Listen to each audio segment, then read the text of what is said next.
Ano lang? Nanapakatayan natin sa kwarto, ha? Seryoso mo?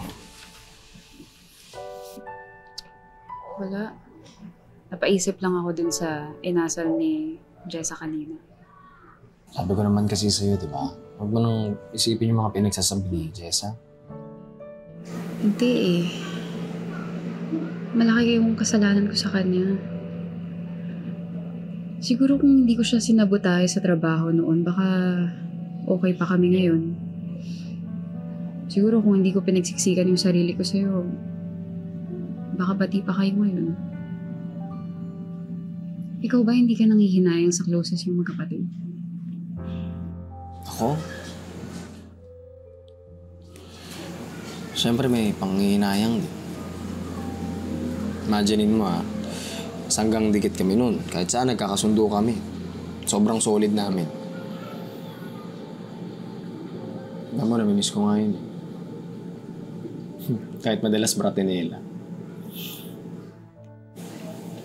Pero mas malaki yung panghihinayang ko pag hindi tayo nagkatuluyan.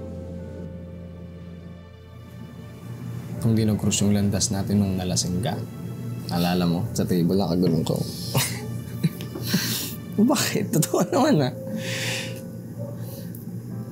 Hindi sana hindi ako masaya ngayon.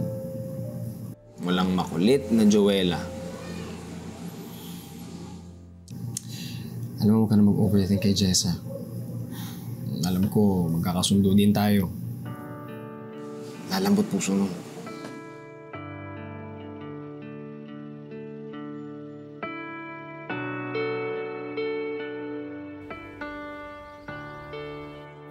Tita Jana? Ano yan? Itong mga to. Mga favorite yan ni Tita Jessa mo. Papunta na siya dito. Magsasaing muna ako ng kanin, ha? Ay, sabi ka. Tayin mo ako dyan.